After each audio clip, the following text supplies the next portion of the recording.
Bonjour tout le monde.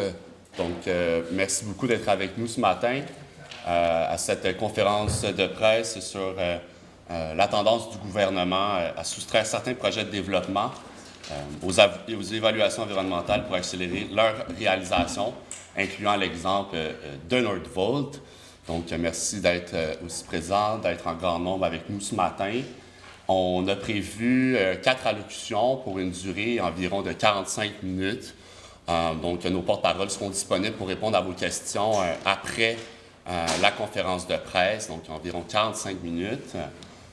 Donc, nous avons la chance aujourd'hui d'avoir avec nous 4 intervenantes qui prendront la parole à tour de rôle.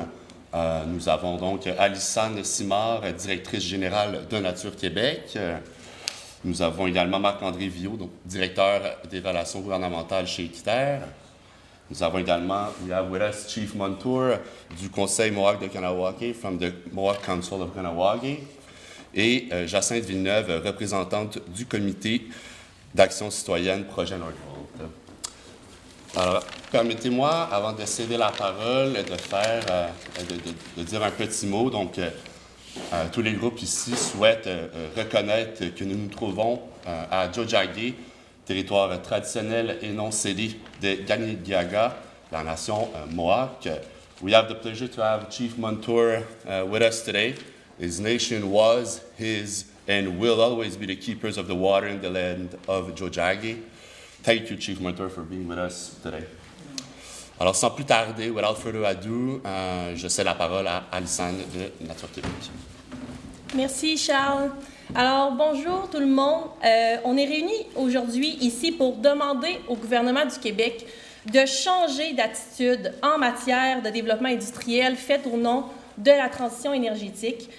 On constate une tendance à affaiblir la réglementation environnementale et à limiter les occasions de consulter le public pour accélérer certains projets.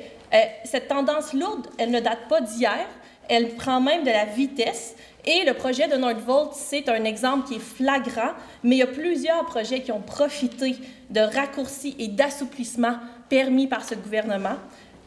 Les méthodes utilisées par le gouvernement sont nuisibles, selon nous, pour la transition énergétique parce qu'elles minent la confiance du public, elles rendent les décisions gouvernementales opaques et elles ne respectent pas les droits des peuples autochtones au consentement libre, préalable et éclairé. Cette façon de faire, en fait, elle a le potentiel de ralentir la transition en polarisant et en limitant le dialogue social. L'approche du gouvernement, même afin de développer la filière batterie, inquiète la population. Selon un récent sondage, il y a 62% de la population qui se dit préoccupée ou très préoccupée par les conséquences du développement de la filière batterie sur les arbres, les milieux humides, les terres agricoles et les cours d'eau. On est aussi particulièrement inquiet et inquiète des récentes déclarations du ministre de l'Environnement qui a annoncé son intention de revoir les modalités du BAP. Le BAP, c'est une référence à l'échelle internationale. C'est une institution respectée et exemplaire à laquelle la population tient et les règles qui l'entourent ne doivent pas être assouplies. On est d'accord qu'il faut accélérer la transition énergétique, là, surtout qu'on a connu un retard important. Mais cette transition elle doit s'opérer en fait de manière cohérente et elle doit surtout respecter des exigences environnementales strictes. Elle ne doit pas se faire finalement en empirant la crise, en détruisant des milieux naturels et agricoles, des milieux qui sont essentiels et qui sont de plus en plus rares. Le gouvernement devrait aussi comprendre qu'en soustrayant certains projets aux règles environnementales, c'est lui-même qui provoque des inquiétudes chez les investisseurs.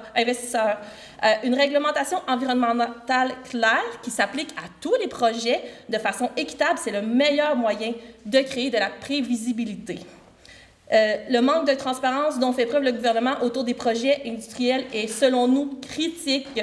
La réforme, la semaine prochaine, ça va faire 6 ans que la réforme de la loi sur la qualité de l'environnement est entrée en vigueur, qui avait justement comme objectif d'améliorer l'accès à l'information. Donc, en date d'aujourd'hui, l'article 118.5, qui prévoit la création d'un registre public des évaluations environnementales, c'est le seul article de la réforme de la LQE qui n'est toujours pas entré en vigueur. Ce qui fait que le gouvernement, selon nous, ne respecte pas l'esprit de la loi sur la qualité de l'environnement depuis 6 ans. Encore une fois, le projet de Nordvolt, dans ce cas-ci, c'est un symptôme d'un problème plus large d'accès à l'information. Les médias, la société civile, le public ont reçu des informations incomplètes, des documents lourdement caviardés, et quand, en fait, l'accès à certains documents n'a pas été tout simplement refusé. Donc, l'exemple de Nordvolt illustre à quel point il est difficile d'accéder à l'information et pourquoi le registre des évaluations environnementales, c'est incontournable pour que la population puisse exercer ses droits et accéder à l'information qui la concerne. Donc, on est présentement en pleine crise climatique, en pleine crise d'effondrement de la biodiversité. La tendance qu'on voit, qu'on dénonce aujourd'hui de la part du gouvernement, va complètement à l'encontre de ce qui doit être fait face à ces deux crises. L'heure n'est pas à assouplir les règles entourant la protection de l'environnement, bien au contraire. Alors aujourd'hui, ce qu'on demande au gouvernement, c'est de changer d'attitude en matière de développement industriel fait au nom de la transition énergétique, de renverser la tendance qu'on observe, donc d'arrêter d'alléger les exigences environnementales, d'arrêter de réduire les occasions de participation du public.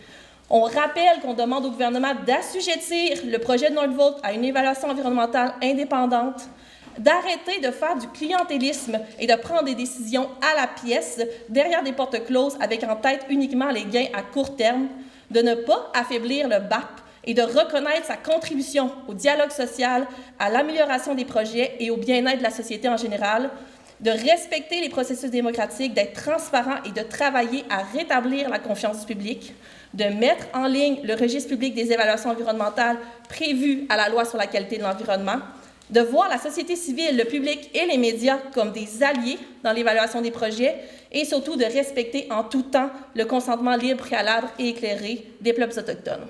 Donc, je cède la parole à mon collègue Marc-André. Merci.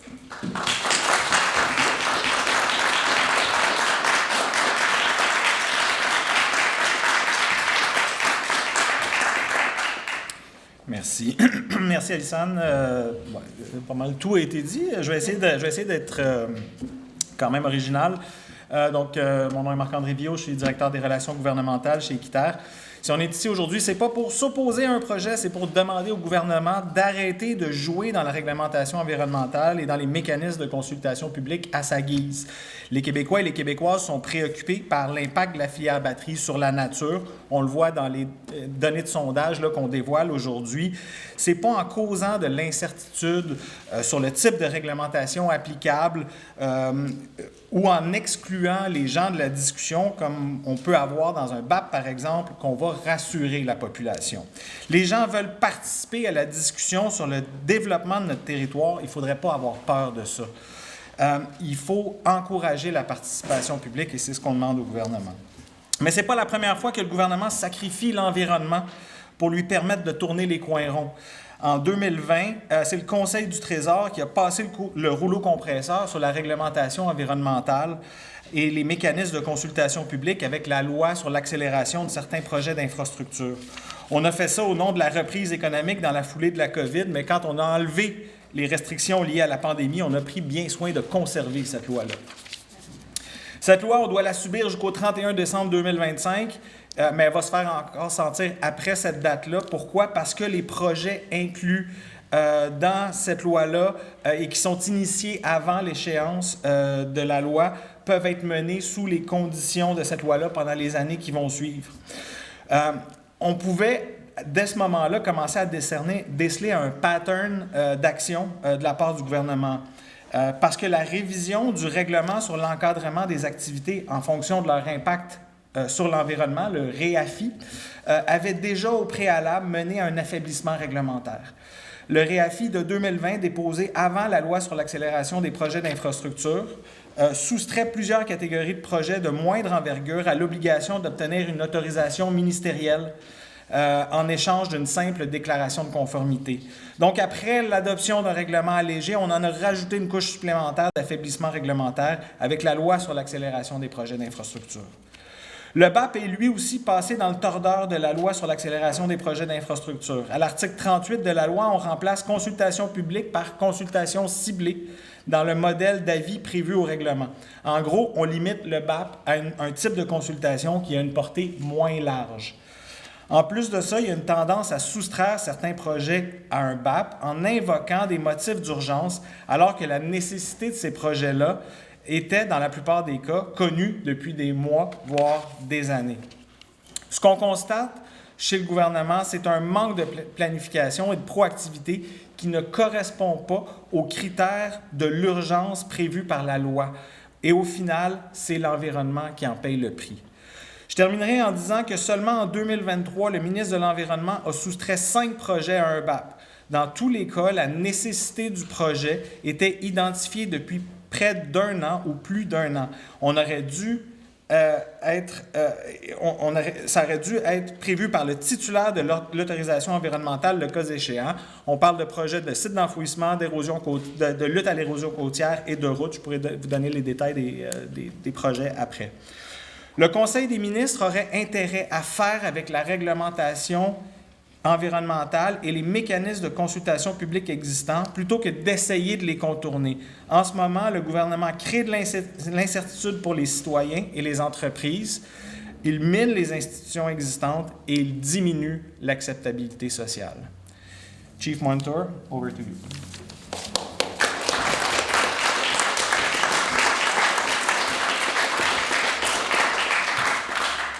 So, what's going on? Seko Sawakweko, Rosahayans, Kakuragiru, Ross Montour, Ujats. So, I'm saying hello. I'm glad to be here. I want to thank everybody for coming here to hear our thoughts, to share our words with you and our concerns as well. Rosahayans means we stand to protect the fire. We use that in place of chief.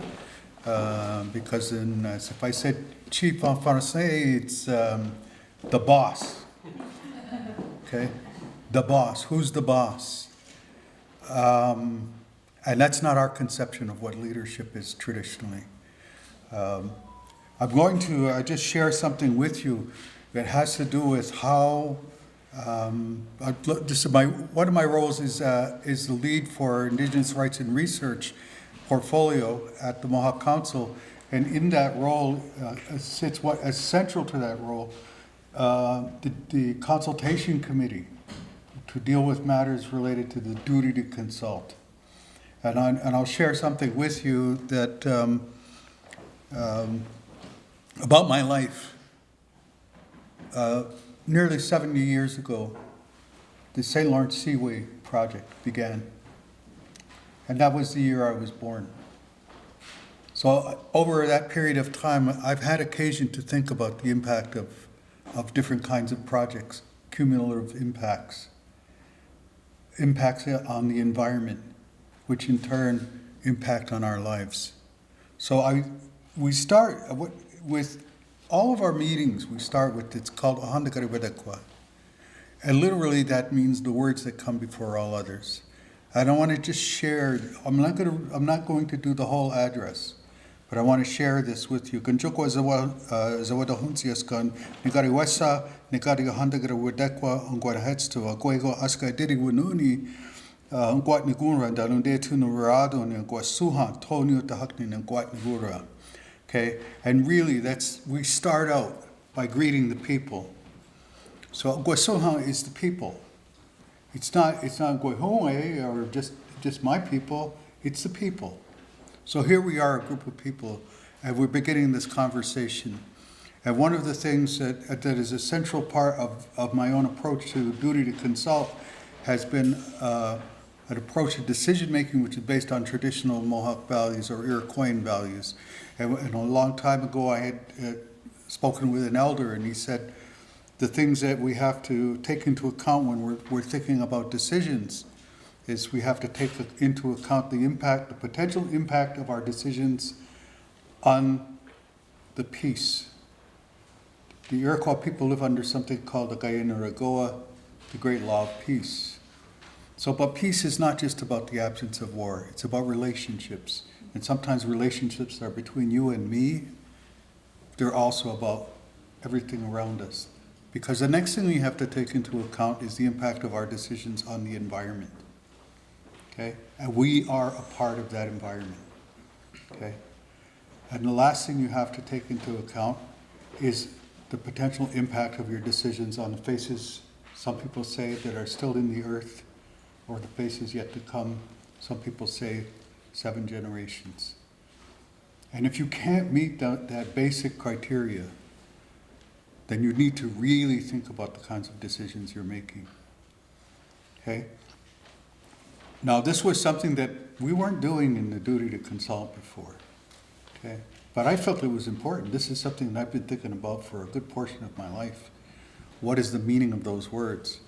Because from this initial statement addressing the people, there's a recitation of all of the elements of creation that you can name, starting with the water, and the life within the water, and the life on the earth, the grasses, the roots, the medicines, everything, the trees, the birds, all of it. And within that particular address is an acknowledgement that all of those elements of creation continue to uphold their original instructions, their responsibilities.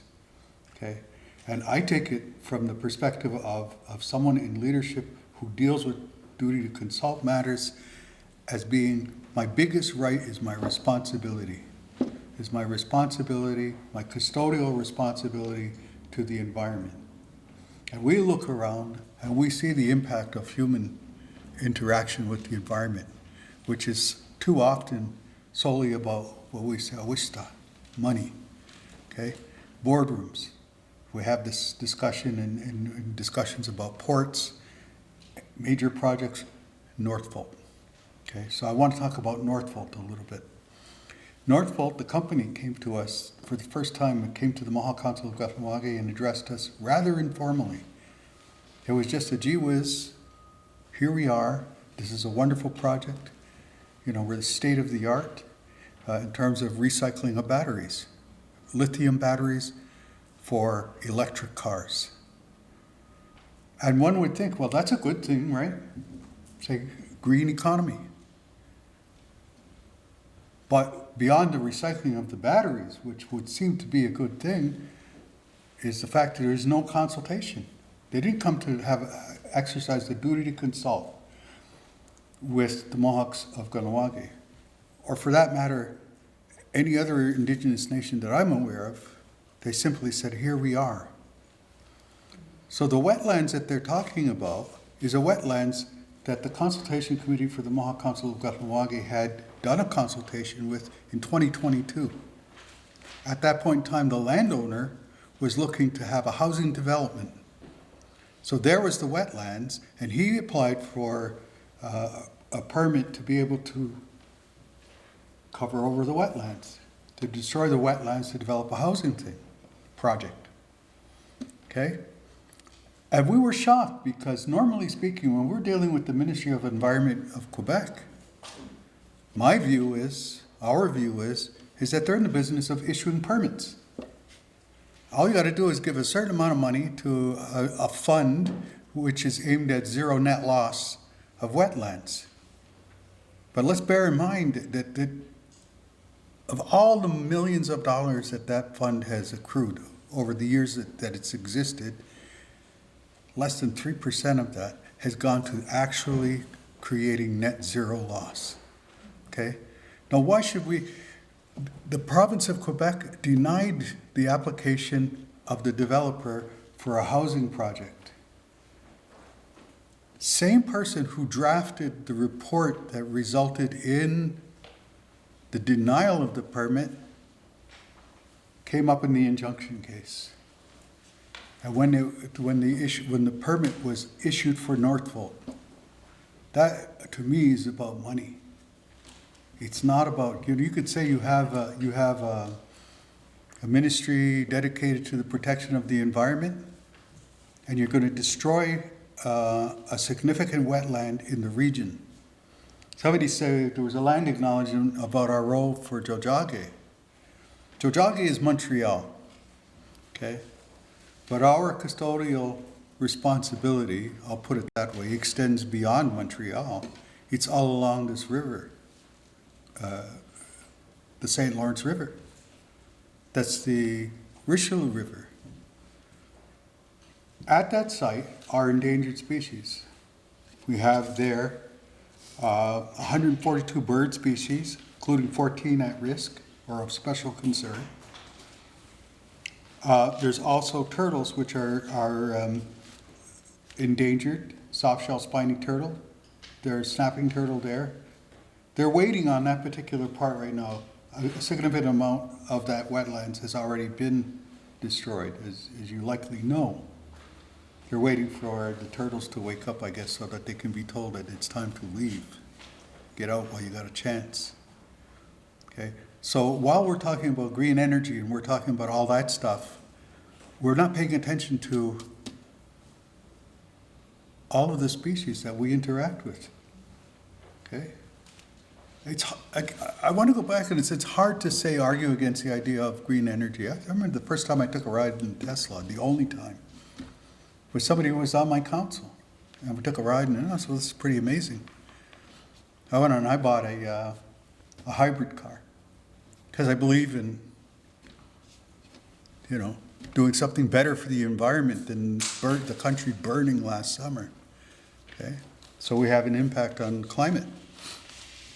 But I began to look at the industry as a global exercise, from mining to, and it was Northvolt not talking about mining, they're talking about doing the right thing by recycling batteries, but it's part of a whole. And what I've found is that, and it's not just in North America, it's in other places where people are indigenous to other parts of the world, being able to live according to their life ways. It's not lifestyles, it's life ways. And you have to take that into account. The mining of lithium, everything I've seen so far, that I've read so far, leads me to question, is this a good thing for the environment?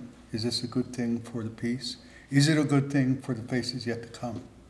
For our children, their children, and those children's children's children's children. So what we have here right now, we have a legal case before the courts. The injunction one, the previous lawsuit that went forward, having been put aside, for a project of public interest. Ours is about the duty to consult. We may look at other strategies down the road, but this is a really, really, in my view, it is a bad project. It's a bad project if you're going to destroy species. It's not good. How many people here have heard of the copper red horse? Raise your hands. 1, 2. She knows because she spoke to me about it. She works for the Eastern Door. Okay? I didn't know about the copper red horse. It's a species of fish. It's an aquatic species, and probably nobody fishes for it it doesn't necessarily go on a plate. There are only 1,600 or so individuals of that species left in the river system right now. But it has only ever existed on a very narrow strip of the St. Lawrence and in the Richelieu. Okay? Copper red horse. Look it up. Okay? That is in the vicinity of where Northvolt is going to go. So it's not just what's happening terrestrially on the ground. It's also what's happening in the water. Okay? And so that's what we have to think about. We have to think about that in terms of those faces yet to come. So from our perspective, the federal government and the provincial government have failed miserably. I watched something last night before I was coming here. I was thinking about, okay, what am I going to talk? I don't read from notes.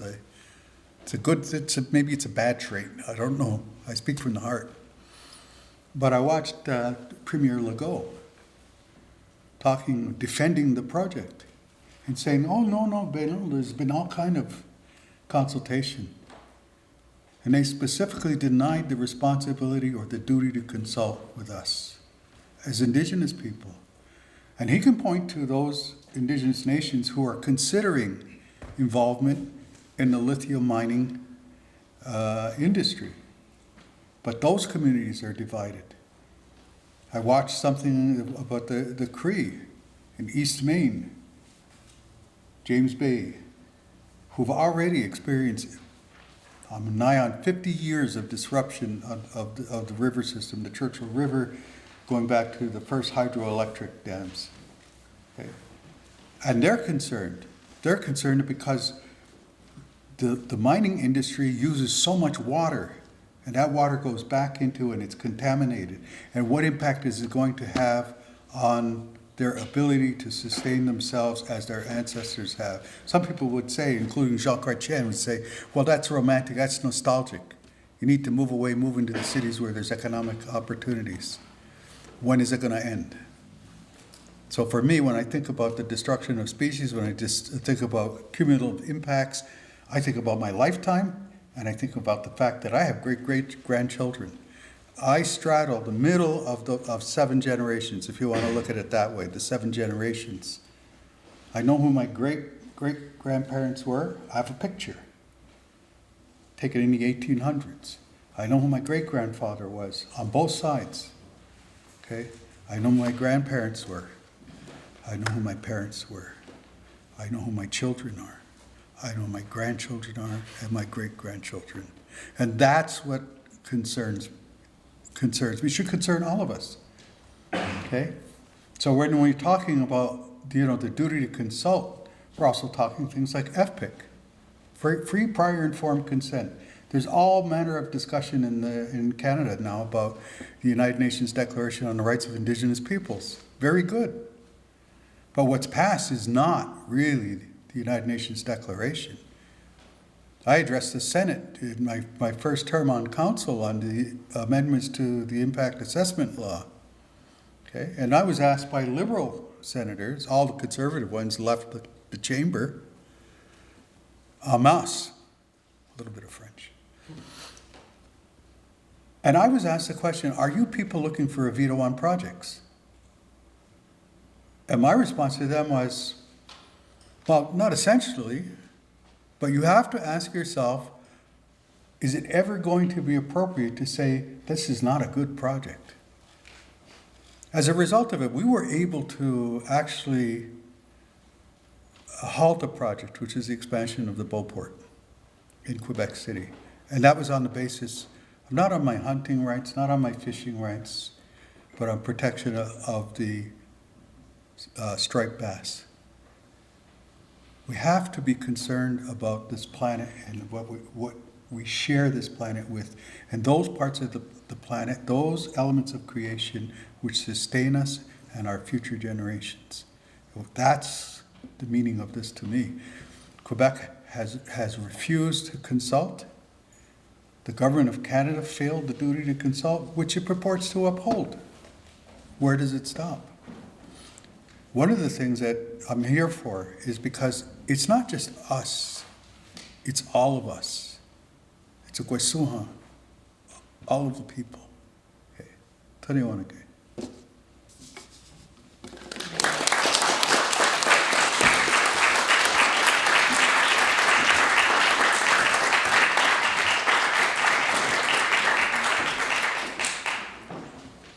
Bonjour. Je me présente devant vous aujourd'hui chamboulée par la multitude d'émotions qui m'habitent. Il y a d'abord la honte d'avoir cru que nos gouvernements travaillaient pour notre bien. Ensuite, la désillusion. Je pensais sincèrement que le ministre de l'Environnement était un défenseur de nos cours d'eau, de nos forêts, de la faune, de la biodiversité. Je me rends compte aujourd'hui qu'il n'en est rien. Puis, il y a la colère. Parce qu'au fond, j'avais bien raison de croire tout ça. Le ministre de l'Environnement ne devrait pas prioriser les finances à l'environnement.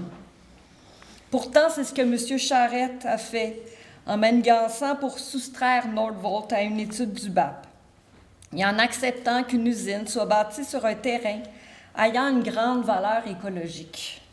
C'est pas moi qui le dis.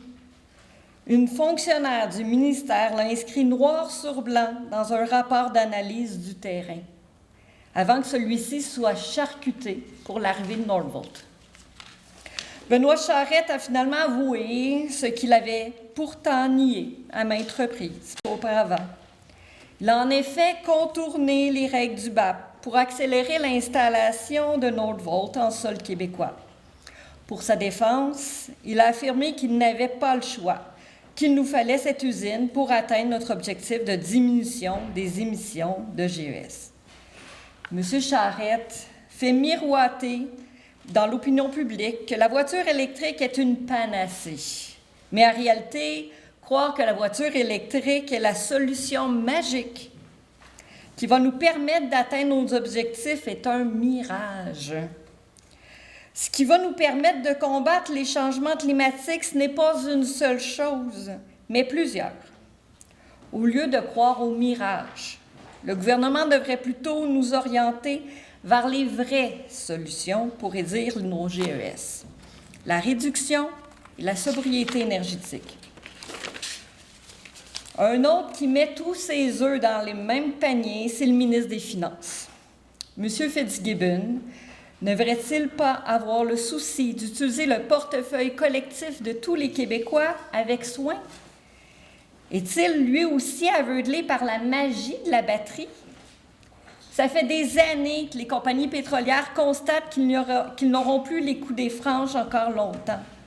Ils ont d'ailleurs commencé à quitter le navire avant qu'il ne coule. Maintenant, ils sont en train de nous monter un autre gros bateau.